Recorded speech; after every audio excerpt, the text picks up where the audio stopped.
Good morning, good evening, good night. Welcome to the Dear Love Podcast. You can catch us at iTunes, Spotify, YouTube, Listen Notes, Google Music, all that good stuff.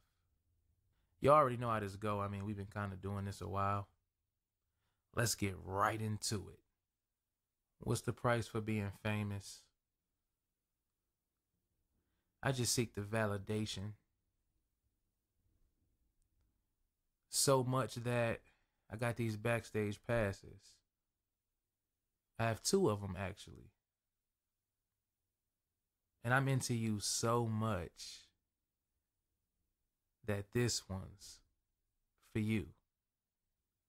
Now, as weird as that seems, imagine trying to talk to that special someone.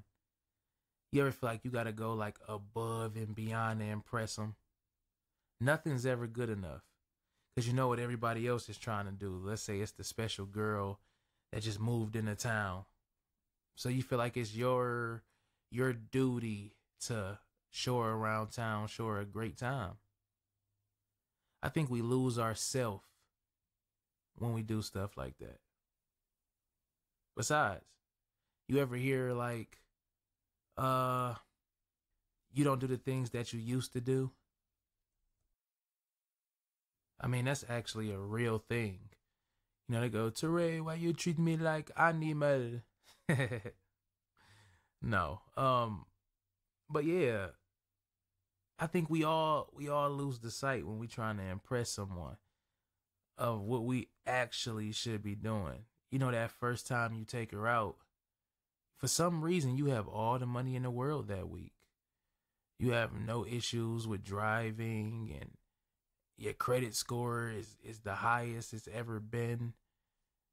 And I think it takes a while for it to really kick in to say, hey, remember when I first met you? How you were this and how you were that? Can I ask you a personal question? What happened? It's not as good as it used to be.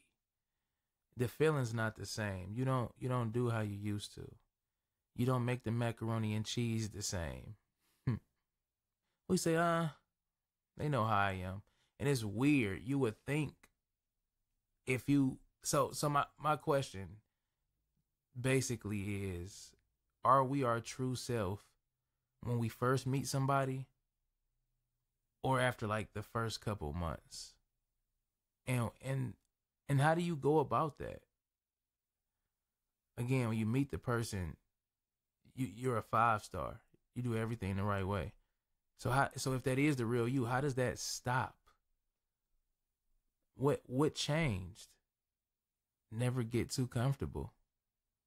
But again, I just met you, and I had these 2 backstage passes.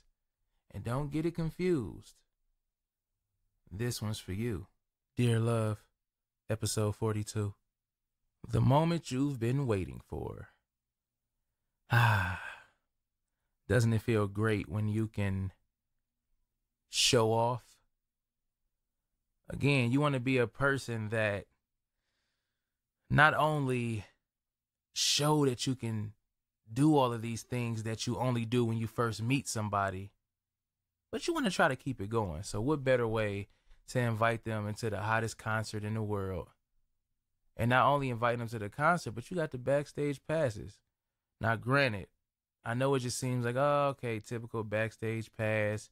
You go behind the scenes and see the people and do all of that. But that means a lot when you're trying to get to know someone and you're basically saying, hey, listen, 2 things occur. I want you to understand that these could have went to anybody. So again, this is for you though. Which means you are really chosen. See, we got to go all the way deep in the psyche with that. That's why they always tell you meeting someone is the best time. Meeting someone and getting to know them is the best part of the relationship. Because again, that's when you at your highest point. That's when you pulling out all the stops. You're ordering, you're having flowers delivered just because it's Tuesday. Hey, you like these shoes? I'm going to go ahead and get those for you. Because again, once you get to know each other and know how each other work, and once you get a person's body schedule, and what I mean by that is once you get how they operate, how they maneuver, it's not the same. It's like starting a job. When you first get there, you want to do everything right. You want to do everything perfect. Once it starts, getting in the everyday heavy rotation, it becomes normal. And I think that's what the crazy part is. When it becomes normal, we lose interest. We lose that fire, that extra fire that we had. Happens to all of us. You feel like you in your bag. Then you realize it takes somebody coming to you to say, hey, you ain't in your bag no more. So we backstage now. Again, go deep into your psyche. You got to remember, anybody could have been here, baby. But you here. Love the moment that you're in. Live the moment. But you want to know what almost cancels the whole backstage experience? Friends. Some of us have some friends that are... You ever heard of someone that tells the truth too much? It could be somebody that you're into, you're really interested in. And remember, you don't mind taking on their flaws. I look at it as a challenge. Who wants somebody perfect? Really think about that. Again, we digging in the psyche today. Who really wants a perfect person? To me, having a perfect person is scary because you get a perfect person and let's say you cheat on them, or let's say you do something else. Well, I mean, all you can really do is cheat, I guess, in that sense. So let's just say you cheat on them.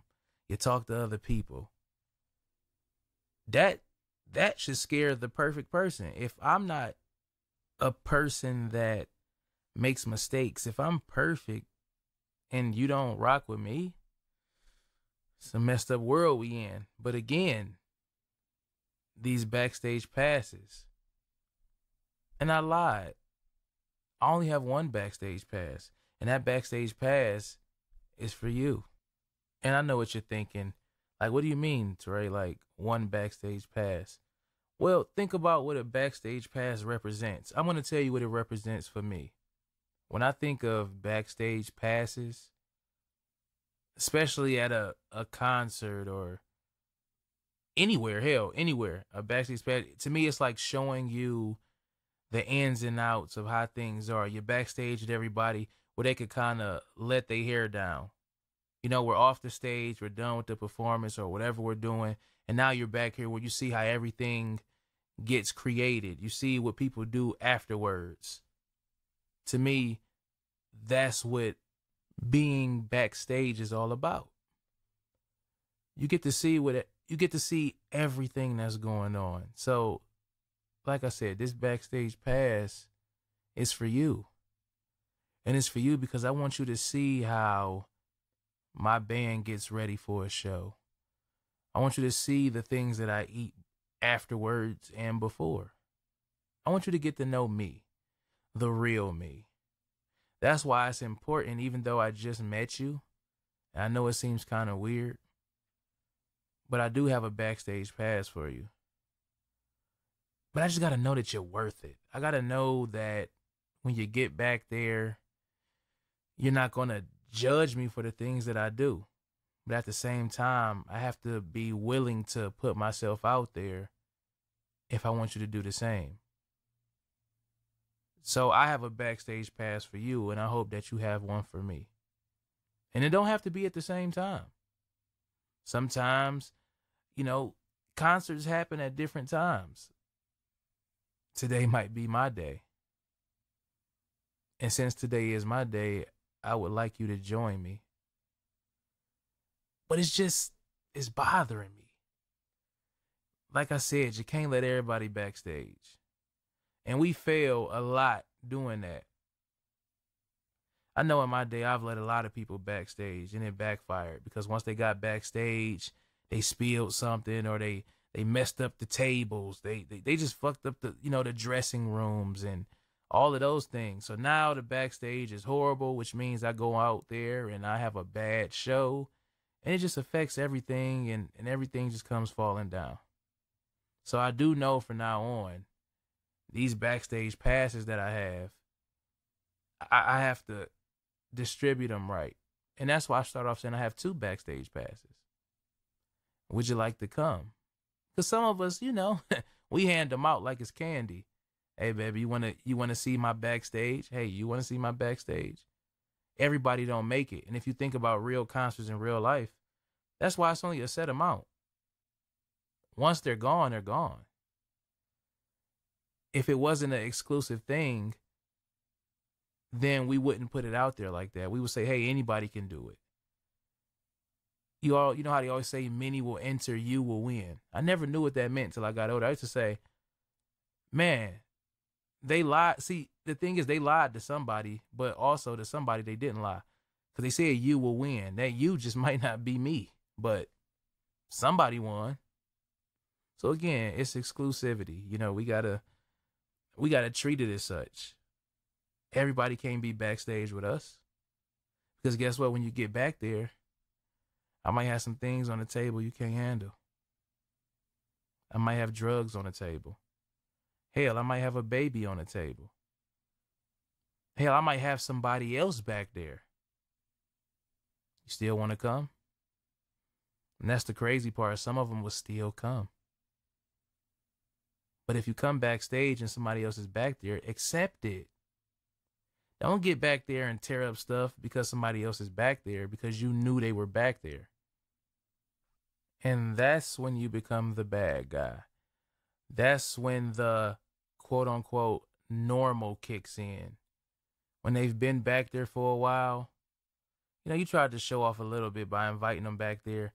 They thought they had something exclusive, so they started to notice there was other people back there, and now they're not so happy. So now what?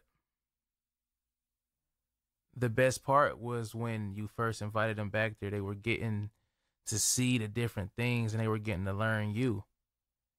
Once it started settling in, they noticed everything wasn't the same on the surface. We got to start acting one way. When we meet somebody, be yourself. Be the same person that you were when you said, hi, my name is. Because soon as you switch up, they going to hold you accountable for it. And they don't forget. And that's not just to women. That's to men too. We all do it. But again, stop flaunting the backstage pass. If you don't want, who doesn't want to come backstage? So if you flaunting it, of course everybody's going to come ask for a ticket. But if you don't want everybody back there, then why are you showing everybody? Dear Love, T. Shaw, I'm out of here.